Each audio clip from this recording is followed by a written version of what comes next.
ಮನೋವಿಹಾರಿಣಿ.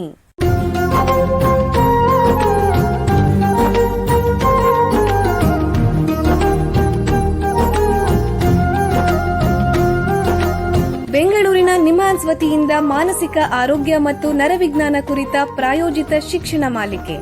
ಸಹಯೋಗ ಕರ್ನಾಟಕ ವಿಜ್ಞಾನ ಮತ್ತು ತಂತ್ರಜ್ಞಾನ ಅಕಾಡೆಮಿ, ವಿಜ್ಞಾನ ಮತ್ತು ತಂತ್ರಜ್ಞಾನ ಇಲಾಖೆ, ಕರ್ನಾಟಕ ಸರ್ಕಾರ. ಕೇಳಿ ಮಾನಸಿಕ ಆರೋಗ್ಯ ಮತ್ತು ನರವಿಜ್ಞಾನ ಕುರಿತ ಮಾಲಿಕೆ ಮನೋವಿಹಾರಿಣಿ. ನಮಸ್ಕಾರ ಶ್ರೋತೃಗಳೇ, ನಿಮಗೆಲ್ಲರಿಗೂ ಮನೋವಿಹಾರಿಣಿ ಶಿಕ್ಷಣ ಮಾಲಿಕೆಯ ಈ ಸಂಚಿಕೆಗೆ ಆತ್ಮೀಯ ಸ್ವಾಗತ. ಹಿಂದಿನ ಸಂಚಿಕೆಗಳಲ್ಲಿ ಹದಿಹರೆಯದವರ ಮಾನಸಿಕ ಆರೋಗ್ಯ ಮತ್ತು ಯೋಗಕ್ಷೇಮ ಮತ್ತು ಅವರಲ್ಲಿ ಉಂಟಾಗುವಂತಹ ವಿವಿಧ ರೀತಿಯ ಮಾನಸಿಕ ಸಮಸ್ಯೆಗಳ ಬಗ್ಗೆ ತಿಳ್ಕೊಂಡ್ವಿ. ಇವತ್ತು ಅದನ್ನು ಮುಂದುವರಿಸ್ತಾ ನಮ್ಮ ಸಮಾಜದಲ್ಲಿ ಹದಿಹರೆಯದವರೆಲ್ಲರೂ ಎದುರಿಸುವಂತಹ ಶೈಕ್ಷಣಿಕ ಒತ್ತಡದ ಬಗ್ಗೆ ತಿಳ್ಕೊಳ್ಳೋಣ. ನಮ್ಮ ಕಾಲದಲ್ಲಿ ಜನರಿಗೆ ಒಂದು ವಿಶೇಷ ರೀತಿ ಜ್ವರ ಬರ್ತಾ ಇತ್ತು. ಅದೇನು ಅಂದರೆ ಮಾರ್ಚ್ ಜ್ವರ. ಏನ್ರಿ ಹಂಗಂದ್ರೆ ಅಂತೀರಾ? ಅದೇ ಪರೀಕ್ಷೆ ಜ್ವರ. ಮಾರ್ಚ್ ಬಂದ್ಬಿಟ್ರೆ ಸಾಕು, ಎಲ್ಲ ಮನೆಗಳಲ್ಲೂ ಉದ್ವೇಗ ಜಾಸ್ತಿ ಆಗ್ತಾ ಇತ್ತು. ಯಾಕಂದರೆ ಸಾಧಾರಣವಾಗಿ ಅದೇ ಸಮಯದಲ್ಲಿ ತಾನೇ ಎಲ್ಲ ಮಕ್ಕಳಿಗೂ ಪರೀಕ್ಷೆ ನಡೆಯೋ ಕಾಲ. ಅದರಲ್ಲೂ SSLC ಪರೀಕ್ಷೆ ಅಥವಾ 2ನೇ PUC ವಾರ್ಷಿಕ ಪರೀಕ್ಷೆ ಬಂದ್ರಂತೂ ಮುಗದೇ ಹೋಯಿತು. ಆ ವಿದ್ಯಾರ್ಥಿಗೆ ಮಾತ್ರವಲ್ಲ, ಅವರ ತಂದೆ ತಾಯಿಗಳಿಗೂ ಆ ಜ್ವರ ಆವರಿಸ್ಕೊಂಡ್ಬಿಡ್ತಾ ಇತ್ತು. ಮನೆಯಲ್ಲಿ ಯಾರಿಗೂ ಸ್ಥಿಮಿತ ಮನಃಶಾಂತಿ ಇರಲಿಲ್ಲ. ಹೇಗೋ ಮಾಡಿ 1 ತಿಂಗಳು ಚೆನ್ನಾಗಿ ಕಳೆದ್ಬಿಟ್ರೆ ಸಾಕಪ್ಪ ಅಂತ ಎಲ್ಲ ದೇವರುಗಳಿಗೆ ಹರಕೆ ಕಟ್ಟಿದ್ದು. ಹೀಗೆ ಪರೀಕ್ಷೆಗಳು ಮಾತ್ರವಲ್ಲ, ಒಟ್ಟಾರೆ ಶಾಲಾ ಕಾಲೇಜುಗಳ ಎಲ್ಲ ಶೈಕ್ಷಣಿಕ ಚಟುವಟಿಕೆಗಳು, ವಿದ್ಯಾರ್ಥಿಗಳ ನಡುವೆ ಇರೋ ಪೈಪೋಟಿ, ತಂದೆ ತಾಯಿಗಳ ನಿರೀಕ್ಷೆ ಇತ್ಯಾದಿಗಳ ಕಾರಣದಿಂದ ಆ ಬಡಪಾಯಿ ವಿದ್ಯಾರ್ಥಿಗೆ ಯಾವ ಒತ್ತಡ ಬೀಳುತ್ತೋ ಅದೇ ಶೈಕ್ಷಣಿಕ ಒತ್ತಡ. ಸಾಮಾನ್ಯವಾಗಿ ಹದಿಹರೆಯದವರು ತಮ್ಮ ಜೀವನದಲ್ಲಿ ವಿವಿಧ ಬದಲಾವಣೆಗಳನ್ನು ಎದುರಿಸ್ತಾರೆ, ಅನುಭವಿಸ್ತಾರೆ. ಅದರೊಂದಿಗೆ ಈ ಶೈಕ್ಷಣಿಕ ಒತ್ತಡವನ್ನು ಸೇರಿಬಿಟ್ರೆ ಅವರ ಮಾನಸಿಕ ಮತ್ತು ದೈಹಿಕ ಯೋಗಕ್ಷೇಮದ ಮೇಲೆ ಗಮನಾರ್ಹವಾಗಿ ಪರಿಣಾಮ ಬೀರುತ್ತೆ. ಪ್ರಪಂಚದಾದ್ಯಂತ ಹದಿಹರೆಯದವರಲ್ಲಿ ಶೈಕ್ಷಣಿಕ ಒತ್ತಡ ಹೆಚ್ಚಾಗ್ತಾ ಇದೆ ಅನ್ನೋ ಅಂಶ ಕಳವಳಕಾರಿ. ಈ ಶೈಕ್ಷಣಿಕ ಒತ್ತಡ ಯಾಕಾಗತ್ತೆ? ಅದರಿಂದ ಹದಿಹರೆಯದವರ ಮೇಲೆ ಆಗುವ ಪರಿಣಾಮಗಳೇನು? ಇದನ್ನು ಎದುರಿಸೋದು ಹೇಗೆ? ಈ ಒತ್ತಡದಲ್ಲಿರೋ ಹದಿಹರೆಯದವರಿಗೆ ಅವರ ಕುಟುಂಬ, ಶಿಕ್ಷಕರು ಮತ್ತು ಶಾಲೆ ಹೇಗೆ ಬೆಂಬಲ ನೀಡಬಹುದು ಅನ್ನೋದೇ ನಮ್ಮ ಮುಂದೆ ಇರೋ ಪ್ರಶ್ನೆಗಳು. ಹದಿಹರೆಯದವರಲ್ಲಿ ಕಂಡುಬರುವ ಶೈಕ್ಷಣಿಕ ಒತ್ತಡ ಮತ್ತು ಅದಕ್ಕೆ ಸಂಬಂಧಿಸಿದ ಮಾನಸಿಕ ಸಮಸ್ಯೆಗಳ ಬಗ್ಗೆ ಹೆಚ್ಚು ಮಾಹಿತಿ ಕೊಡೋಕ್ಕೆ ನಿಮ್ಹಾನ್ಸ್ನ ವೈದ್ಯಕೀಯ ಮನಃಶಾಸ್ತ್ರ ಅಂದರೆ ಕ್ಲಿನಿಕಲ್ ಸೈಕಾಲಜಿ ವಿಭಾಗದಲ್ಲಿ ಸೇವೆ ಸಲ್ಲಿಸ್ತಾ ಇರೋ ಇಬ್ಬರು ತಜ್ಞರು ಬಂದಿದ್ದಾರೆ. ಅವರನ್ನ ಸ್ವಾಗತಿಸೋಣ. ಮೊದಲನೇದಾಗಿ ಪ್ರಾಧ್ಯಾಪಕರಾದ ಡಾಕ್ಟರ್ ಎಂ ಮಂಜುಳಾ ಅವರಿಗೆ ನಮಸ್ಕಾರ. ನಮಸ್ಕಾರ. ಅವರ ಜೊತೆ ಹೆಚ್ಚುವರಿ ಪ್ರಾಧ್ಯಾಪಕರಾದ ಡಾಕ್ಟರ್ BN ರೂಪೇಶ್ ಅವರು ಬಂದಿದ್ದಾರೆ. ನಮಸ್ಕಾರ ಸರ್. ನಮಸ್ಕಾರ. ನಿಮ್ಮಿಬ್ಬರಿಗೂ ಈ ಕಾರ್ಯಕ್ರಮಕ್ಕೆ ಸ್ವಾಗತ. ಡಾಕ್ಟರ್ ಮಂಜುಳಾ ಅವರೇ, ನಿಮಗೆ ಮೊದಲನೇ ಪ್ರಶ್ನೆ ಏನಂದರೆ, ಈ ಹದಿಹರೆಯದವರಲ್ಲಿ ಶೈಕ್ಷಣಿಕ ಒತ್ತಡಕ್ಕೆ ಮುಖ್ಯ ಕಾರಣಗಳೇನು? ಈ ಶೈಕ್ಷಣಿಕ ಒತ್ತಡ ಹದಿಹರೆಯದವರ ಸಾಮಾಜಿಕ ಜೀವನ, ದೈಹಿಕ ಮತ್ತು ಮಾನಸಿಕ ಆರೋಗ್ಯದ ಮೇಲೆ ಹೇಗೆ ಪರಿಣಾಮ ಬೀರುತ್ತೆ? ದಯವಿಟ್ಟು ತಿಳಿಸ್ಕೊಡಿ. ಈ ಶೈಕ್ಷಣಿಕ ಒತ್ತಡ ಸಾಮಾನ್ಯವಾಗಿ ಎಲ್ಲ ಹದಿಹರೆಯದವರು ಕೂಡ ಅನುಭವಿಸ್ತಾರೆ. ಅದರಲ್ಲಿ ಸುಮಾರು 30% ಹದಿಹರೆಯದವರು ಹೆಚ್ಚಿಗೆ ಒತ್ತಡ ಅನುಭವಿಸ್ತಾರೆ ಅಂತ ಹೇಳಬಹುದು. ಇದಕ್ಕೆ ಹಲವಾರು ಕಾರಣಗಳಿದೆ. ಒಂದು ಅಂದರೆ ಸಮಯದ ಅಭಾವ, ಯಾಕೆಂದರೆ ಅದು ಸಮಯದ ನಿರ್ವಹಣೆ ಸರಿಯಾಗಿ ಮಾಡದೇ ಇದ್ರೆ, ಅಥವಾ ಈ ಸ್ಕೂಲು, ಟ್ಯೂಷನ್ ಅಂತ ಬಹಳ ಸಮಯ ಅಲ್ಲೇ ವ್ಯರ್ಥ ಅಂದರೆ ವ್ಯರ್ಥ ಅನ್ನೋದಕ್ಕಿಂತ ಸ್ಪೆಂಡ್ ಆಗ್ತಾ ಇದ್ರೆ ಅದು ಒಂದು ಕಾರಣ ಆಗಬಹುದು. ಮತ್ತೆ ಈ ಸಮಯವನ್ನು ಸರಿಯಾಗಿ ಪ್ಲಾನ್ ಮಾಡ್ಕೊಳ್ಳದೆ ಇದ್ರೆ, ಯಾವ ಕೆಲಸಕ್ಕೆ ಯಾವ ರೀತಿ ಎಷ್ಟು ಸಮಯ ಕೊಡಬೇಕು ಅಂತ ಇದ್ರೆ. ಎರಡನೇದು ಪಾಯಿಂಟ್ ಅಂದ್ರೆ ಓದು ಅಥವಾ ಕಲಿಕೆಯ ನ್ಯೂನತೆ ಅಂತ ಕರಿತೀವಿ. ಕೆಲವು ವಿಷಯಗಳಲ್ಲಿ ಕೆಲವು ಮಕ್ಕಳಿಗೆ ಅದನ್ನ ಕಲಿಯುವಂತ ಒಂದು ನ್ಯೂನತೆ, ಡಿಸೆಬಿಲಿಟಿ ಅಂತ ಕರಿತೀವಿ. ಆ ಡಿಸೆಬಿಲಿಟಿ ಇದ್ರೆ, ಉದಾಹರಣೆಗೆ ಗಣಿತ ಆಗಬಹುದು, ಇಂಗ್ಲಿಷ್ ಆಗಬಹುದು, ಆದ್ರಿಂದ ಅವರಿಗೆ ಇಚ್ಛಾಶಕ್ತಿ ಇದ್ರೂ ಕೂಡ ಅವರು ಎಷ್ಟೇ ಶ್ರಮ ಪಟ್ಟರೂ ಕೂಡ ಕಲಿಯೋದಿಕ್ಕೆ ಕಷ್ಟ ಆಗುತ್ತೆ. ಮತ್ತೆ ಓದು ವಿಧಾನದಲ್ಲಿ ಕೌಶಲ್ಯದ ಕೊರತೆ ಅಂತ ಹೇಳ್ತೀವಿ. ಅಂದ್ರೆ ಗಣಿತನ ಯಾವ ರೀತಿ ಓದಬೇಕು, ವಿಜ್ಞಾನನ ಯಾವ ರೀತಿ ಓದಬೇಕು, ಮತ್ತೆ ಇತಿಹಾಸನ ಯಾವ ರೀತಿ ಓದಬೇಕು, ಅದಕ್ಕೆ ಬೇರೆ ಬೇರೆ ಒಂದು ವಿಧಾನ ಇರುತ್ತೆ. ಮತ್ತೆ ಸರಿಯಾದ ಸಮಯಕ್ಕೆ ಈ ಪರೀಕ್ಷಾ ಸಮಯದಲ್ಲಿ ನಿದ್ರೆ, ಊಟ, ವಿಶ್ರಾಂತಿ ಸರಿಯಾಗಿ ಮಾಡದೇ ಇದ್ರೆ ಒತ್ತಡದಿಂದ ಇನ್ನೂ ಹೆಚ್ಚು ಒತ್ತಡ ಆಗುತ್ತೆ. ಅದರಿಂದ ದೈಹಿಕ ಆಲಸ್ಯ ಆಗಿ ಮಾನಸಿಕ ಒತ್ತಡ ಕೂಡ ಹೆಚ್ಚಾಗುತ್ತೆ. ಈ ಓದುವ ಅಭ್ಯಾಸ ಈ ವರ್ಷದ ಮೊದಲಿನಿಂದ ಶುರು ಮಾಡದೇನೆ ಕೊನೆಯ ಕಾಲದಲ್ಲಿ, ಅಂದ್ರೆ ಎಕ್ಸಾಮ್ ಇನ್ನೇನು ಪರೀಕ್ಷೆ ಬಂದ್ಬಿಡ್ತು ಅನ್ನುವಾಗ ಬಹಳ ಮಕ್ಕಳು ಕೊನೆಯ ಗಳಿಗೆಯಲ್ಲಿ ಮಾತ್ರನೇ ಅವರು ಓದೋದಕ್ಕೆ ಶುರು ಮಾಡ್ತಾರೆ. ಇನ್ನೊಂದು ಈ ಒಂದು ಎಕ್ಸ್ಪೆಕ್ಟೇಷನ್ಸ್ ಅಂತ ಏನ್ ಕರಿತೀವಿ, ನಿರೀಕ್ಷೆಗಳು. ನಾನು ಇಷ್ಟೇ ಮಾರ್ಕ್ಸ್ ಬರಬೇಕು ನನಗೆ ಅಂತ ಅವ್ರಿಗೆ ನಿರೀಕ್ಷೆಗಳು. ಆಮೇಲೆ ಅವರ ಪ್ಯಾರೆಂಟ್ಸ್, ಅವರ ತಂದೆ ತಾಯಿಯರ ನಿರೀಕ್ಷೆಗಳು. ಆಮೇಲೆ ಅವರ ಟೀಚರ್ಸ್ ನಿರೀಕ್ಷೆ. ಆವಾಗ ಅವರಿಗೆ ಭಯ ಶುರುವಾಗತ್ತೆ, ನಾನು ಈ ನಿರೀಕ್ಷೆನ ಹುಸಿ ಮಾಡ್ಬಿಡ್ತೀನ ಏನು, ನಿರೀಕ್ಷೆನ ಮಾಡಬಹುದಾ, ನನಗೆ ಅಷ್ಟು ಮಾರ್ಕ್ಸ್ ಬರುತ್ತಾ ಇಲ್ವಾ ಅನ್ನುವಂಥದ್ದು. ಮತ್ತು ಡಿಸ್ಟ್ರಾಕ್ಷನ್ಸ್ ಅಂತ ಕರಿತೀವಿ. ಈಗ ಬೇರೆ ಕಡೆ ಗಮನ ಹೋಗೋದಂಥದ್ದು, ಒತ್ತಡ ಹೆಚ್ಚಾದಾಗೆಲ್ಲ ನಮಗೆ ಒಂದು ರೀತಿ ಬೇರೆ ಕಡೆ ಗಮನ ಜಾಸ್ತಿ ಆಗುತ್ತೆ. ಆಟ ಆಡೋದಾಗ್ಬೋದು, ಸಾಮಾಜಿಕ ಜಾಲತಾಣಗಳಲ್ಲಿ ಸಮಯ ಕಳೆಯೋದಾಗ್ಬೋದು, ಸ್ನೇಹಿತರೊಡನೆ ಸಮಯ ಕಳೆಯೋದಾಗ್ಬೋದು, ಆ ಥರ. ಮತ್ತು ಮನೆಯಲ್ಲಿ ಓದಿಗೆ ಅನುಕೂಲವಾದ ವಾತಾವರಣ ಇಲ್ಲದೆ ಇದ್ರೆ, ಪ್ರೋತ್ಸಾಹ ಅಥವಾ ಅದು ಒಂದು ಇಂಟ್ರೆಸ್ಟ್ ಏನಿದೆ ಅದು ಇಲ್ಲದೆ ಇದ್ರೆ, ಮನೆಯಲ್ಲಿ ಕಲಹಗಳು ಹೆಚ್ಚಾಗಿದ್ರೆ, ತಂದೆ ತಾಯಿಯಲ್ಲಿ ಕಲಹಗಳು, ಅದರಿಂದ ಡಿಸ್ಟರ್ಬ್ ಆಗ್ಬೋದು ಮಕ್ಕಳಿಗೆ. ಈ ಬೌದ್ಧಿಕ ಅಸಮರ್ಥತೆ ಅಂತ ಕರಿತೀವಿ, ಅಂದ್ರೆ ಇಂಟೆಲೆಕ್ಚುಯಲ್ ಡಿಸಬಿಲಿಟಿ ಅಂತ. ಅದರಿಂದ ಕಲಿಕೆಯಲ್ಲಿ ಬಹಳಷ್ಟು ಕಷ್ಟ ಆಗಬಹುದು. ಮತ್ತೆ ತನ್ನ ಸುತ್ತಮುತ್ತಲಿನ ಗೆಳೆಯರ ಬಳಗವೂ ಕೂಡ, ಅಂದ್ರೆ ಪಿಯರ್ ಪ್ರೆಷರ್ ಅಂತ ಕರಿತೀವಿ, ಅದು ಕೂಡ ಒಂದು ಕಾರಣ ಆಗಬಹುದು. ಸೊ ಇದರಿಂದ ಆಗುವಂತ ಸಾಮಾಜಿಕ, ದೈಹಿಕ, ಮಾನಸಿಕ ಆರೋಗ್ಯದ ಮೇಲೆ ಏನ್ ಪರಿಣಾಮ ಆಗುತ್ತೆ ಅಂತ ಕೇಳಿದ್ರಿ ನೀವು. ಸಾಮಾಜಿಕವಾಗಿ ಕೀಳಿರಿಮೆ ಆಗಬಹುದು, ಸಮಾಜದಲ್ಲಿ ಹೆಚ್ಚಿನ ಪ್ರಾಮುಖ್ಯತೆ ಸಿಗದೆ ಹೋಗ್ಬೋದು. ಯಾಕೆಂದ್ರೆ ಈ ಓದಿಗೆ ಬಹಳ ಪ್ರಾಮುಖ್ಯತೆ ಇದೆ, ಅವರಿಗೆ ಹೊಗಳಿಕೆ, ಮನ್ನಣೆ ಸಿಗದೆ ಇರಬಹುದು. ದೈಹಿಕವಾಗಿ ಪರೀಕ್ಷಾ ಸಮಯದಲ್ಲಿ ಕಾಯಿಲೆ ಬೀಳುವಂಥದ್ದು, ತಲೆನೋವು ಬರುವಂಥದ್ದು, ಸುಸ್ತಾಗುವಂಥದ್ದು, ಈ ರೀತಿ ಸಮಸ್ಯೆಗಳಾಗಬಹುದು. ಮಾನಸಿಕವಾಗಿ ಖಿನ್ನತೆ, ಆತಂಕ, ಮತ್ತೆ ಈ ಸೆಲ್ಫ್ ಹಾರ್ಮ್ ಅಂತ ಕರಿತೀವಿ, ಅಂದ್ರೆ ಸ್ವಯಂ ಹಿಂಸೆ ಕೊಟ್ಕೊಳ್ಳುವಂಥದ್ದು, ವ್ಯಸನಗಳಿಗೆ ಒಳಗಾಗುವುದು, ಸಾಮಾಜಿಕ ಜಾಲತಾಣಗಳಲ್ಲಿ ಹೆಚ್ಚಾಗಿ ತೊಡಗಿಸಿಕೊಳ್ಳುವುದು, ಈ ರೀತಿ ಪರಿಣಾಮಗಳನ್ನು ನಾವು ಕಾಣಬಹುದು. ವಿವಿಧ ಆಯಾಮಗಳಲ್ಲಿ ಶೈಕ್ಷಣಿಕ ಒತ್ತಡ ಅನ್ನೋದು ಅಷ್ಟು ಸುಲಭದ ಮಾತಲ್ಲ, ಸಂಕೀರ್ಣವಾಗಿದೆ ಅಂತ ಹೇಳ್ತಿದ್ದೀರಾ.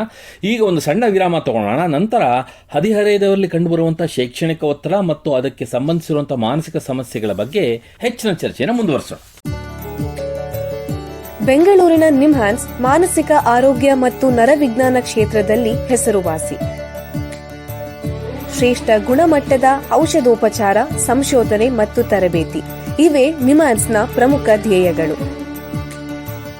ದೇಶದ ವಿವಿಧ ಭಾಗಗಳಿಂದ ಬರುವ ಲಕ್ಷಾಂತರ ಜನರಿಗೆ ಚಿಕಿತ್ಸೆ ನೀಡುವ ನಿಮ್ಹಾನ್ಸ್ಗೆ ರಾಷ್ಟ್ರೀಯ ಪ್ರಾಮುಖ್ಯತಾ ಸಂಸ್ಥೆ ಎಂಬ ಗೌರವ. ಚಿಕಿತ್ಸೆ ಮತ್ತು ವೈದ್ಯಕೀಯ ಸೇವೆಗಳ ಜೊತೆಯಲ್ಲಿ ನರರೋಗ ಮತ್ತು ಮನೋವೈದ್ಯಕೀಯ ಪುನರ್ವಸತಿ ಸೇವೆಗಳು, ಸಮುದಾಯ ಮಟ್ಟದ ಆರೋಗ್ಯ ಕಾರ್ಯಕ್ರಮಗಳನ್ನು ನಡೆಸುವುದು ಹಾಗೂ ಜನಜಾಗೃತಿ ಮೂಡಿಸುವ ಕೆಲಸಗಳಲ್ಲಿ ಸಕ್ರಿಯವಾಗಿದೆ ನಿಮ್ಹಾನ್ಸ್. ಈ ನಿಟ್ಟಿನಲ್ಲಿ ಆಕಾಶವಾಣಿಯ ಶ್ರೋತೃಗಳಿಗೆ ನರಮಂಡಲ ಮತ್ತು ಮಾನಸಿಕ ಆರೋಗ್ಯದ ಬಗ್ಗೆ ಉಪಯುಕ್ತ ಮಾಹಿತಿ ನೀಡುವುದೇ ಕರ್ನಾಟಕ ವಿಜ್ಞಾನ ಮತ್ತು ತಂತ್ರಜ್ಞಾನ ಅಕಾಡೆಮಿಯ ಸಹಯೋಗದೊಂದಿಗೆ ಮೂಡಿಬರುತ್ತಿರುವ ಈ ಮನೋವಿಹಾರಿಣಿ ಶಿಕ್ಷಣ ಮಾಲಿಕೆಯ ಮೂಲ ಉದ್ದೇಶ. ವಿರಾಮದ ನಂತರ ಮನೋವಿಹಾರಣಿಯ ಈ ಸಂಚಿಕೆಗೆ ನಿಮಗೆಲ್ಲರಿಗೂ ಮತ್ತೊಮ್ಮೆ ಸ್ವಾಗತ.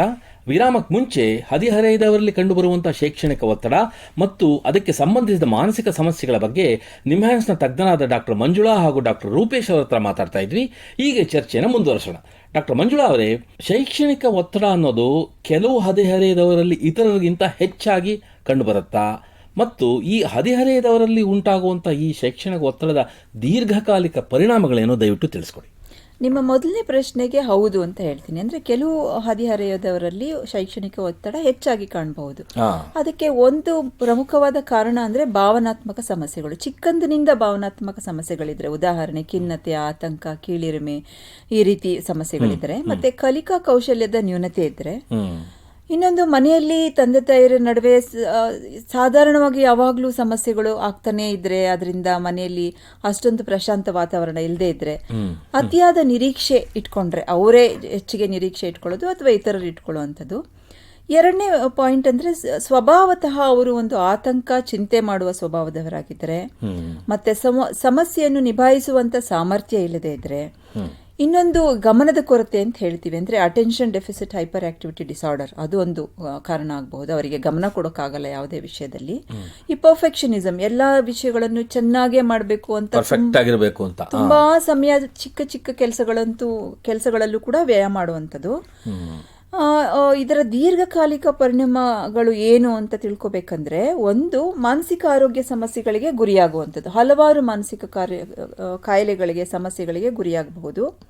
ಈ ಓದನ್ನು ಮೊಟಕುಗೊಳಿಸೋದ್ರಿಂದ ಸರಿಯಾದ ಕೆಲಸ ಸಿಗದೆ ಒಂದು ರೀತಿಯ ಕೀಳಿರಿಮೆ ಬೆಳೆಸ್ಕೊಳ್ಬಹುದು, ಮತ್ತೆ ವ್ಯಸನಗಳಿಗೆ, ಚಟಗಳಿಗೆ ಒಳಗಾಗಬಹುದು. ಸೊ ಇವೆಲ್ಲ ಒಂದು ರೀತಿ ದೀರ್ಘಕಾಲಿಕ ಅಥವಾ ದೀರ್ಘಕಾಲದ ಪರಿಣಾಮಗಳು ಅಂತ ಹೇಳ್ಬಹುದು. ಡಾಕ್ಟರ್ ರೂಪೇಶ್ ಅವರೇ, ಈ ಹದಿಹರೆಯದವರಲ್ಲಿ ಈ ಶೈಕ್ಷಣಿಕ ಒತ್ತಡ ನಿರ್ವಹಿಸಕ್ಕೆ ಏನಾದರೂ ಕೋಪಿಂಗ್ ಮೆಕ್ಯಾನಿಸಮ್ ಅಂದರೆ ಪರಿಣಾಮಕಾರಿ ಕಾರ್ಯವಿಧಾನ ಯಾವುದಾದ್ರು ಇದೆಯೇ? ಇದ್ರ ಬಗ್ಗೆ ಅವರ ಪೋಷಕರು ಮತ್ತು ಶಾಲೆಗಳು ಹೇಗೆ ಸಹಾಯ ಮಾಡೋದು ದಯವಿಟ್ಟು ತಿಳಿಸ್ಕೊಡಿ.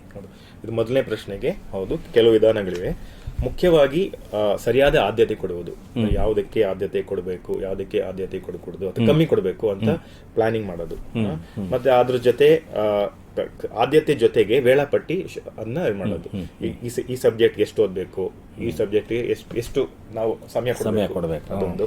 ಅದು ಬಿಟ್ಟು ಮತ್ತೆ ಜೊತೆಗೆ ಅಧ್ಯಯನದ ಕೌಶಲ್ಯಗಳು ಅಂತೀವಿ. ಮುಖ್ಯವಾಗಿ ಮಕ್ಕಳಿಗೆ ಕೋಪಿಂಗ್ ಮೆಕ್ಯಾನಿಸಮ್ ಇದರಲ್ಲಿ ಸ್ವಲ್ಪ ತೊಂದರೆಗಳಿರ್ತವೆ. ಉದಾಹರಣೆಗೆ ಕಂಟಿನ್ಯೂಸ್ ಆಗಿ ಕೆಲವು ಗಂಟೆಗಳು ಓದುವುದು, ವಿರಾಮ ಇಲ್ಲದೆ ಓದುವುದು, ಸೊ ಅದರಿಂದ ಕಷ್ಟ ಆಗುತ್ತೆ. ಸೊ ಅದಕ್ಕೆ 40 ನಿಮಿಷ 50 ನಿಮಿಷ ಓದಿದ್ಮೇಲೆ 5 ನಿಮಿಷ 10 ನಿಮಿಷ ವಿರಾಮ ಕೊಡುವುದು, ಮತ್ತೆ ಸಬ್ಜೆಕ್ಟ್ ನ ಬದಲಾಯಿಸುವುದು. ಜೊತೆಗೆ ಬೇರೆಯವ್ರಿಗೆ ಹೇಳ್ಕೊಡೋದ್ರಿಂದ ಗಮನ ಜಾಸ್ತಿ ಇರುತ್ತೆ, ಅಂದ್ರೆ ಜ್ಞಾಪಕಶಕ್ತಿ ಜಾಸ್ತಿ ಕಲಿತಾರೆ. ಮತ್ತೆ ಸುಮ್ನೆ ಓದೋದಕ್ಕಿನ್ನು ಜ್ಞಾಪಕ ಇಟ್ಕೊಳ್ಳಲು ಓದಿದ್ರೆ ಅದು ಸ್ವಲ್ಪ ಹೆಲ್ಪ್ ಆಗುತ್ತೆ.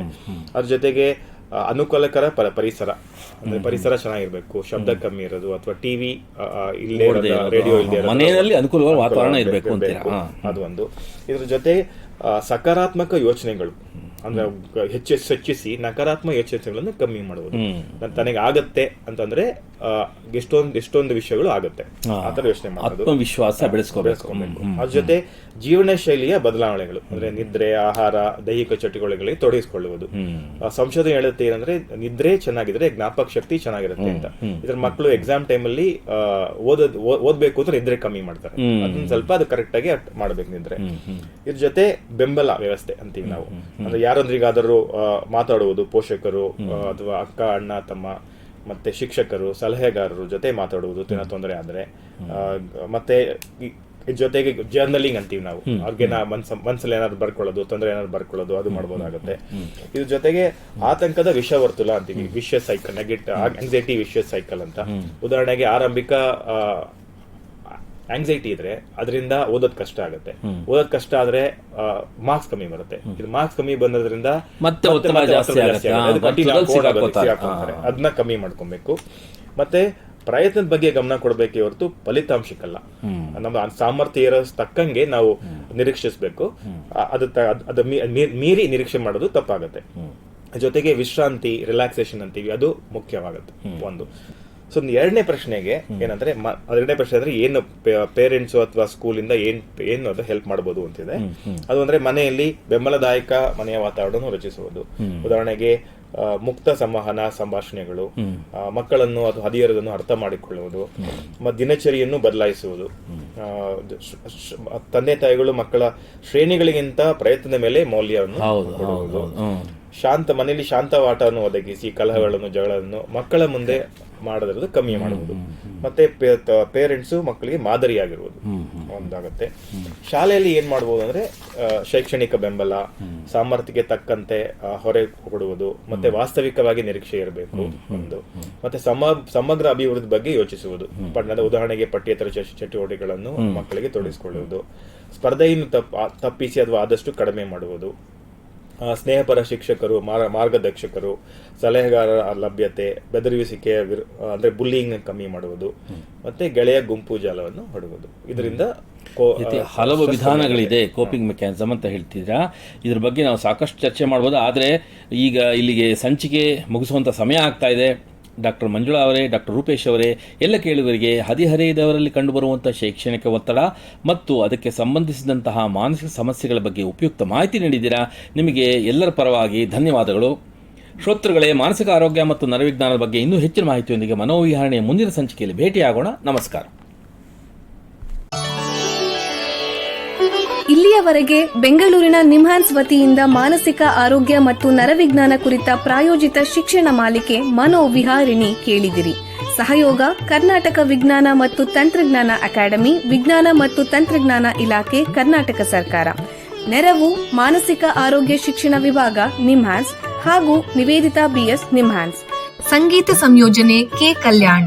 ಪರಿಕಲ್ಪನೆ, ನಿರೂಪಣೆ ಮತ್ತು ನಿರ್ಮಾಣ ಡಾಕ್ಟರ್ MM ಶ್ರೀನಿವಾಸ್ ಭರತ್, ನಿಮ್ಹಾನ್ಸ್. ನಿಮ್ಮ ಸಂದೇಶಗಳನ್ನು ಕಳಿಸಬೇಕಾದ ದೂರವಾಣಿ ಸಂಖ್ಯೆ 7891105524 7899105524. ವಾಟ್ಸ್ಆಪ್ ಸಂದೇಶಗಳು ಮಾತ್ರ. ಈ ಕಾರ್ಯಕ್ರಮದ ಮುಂದಿನ ಸಂಚಿಕೆ ಮುಂದಿನ ವಾರ ಇದೇ ಸಮಯಕ್ಕೆ ಮನೋವಿಹಾರಿಣಿ ಮಾಲಿಕೆಯಲ್ಲಿ.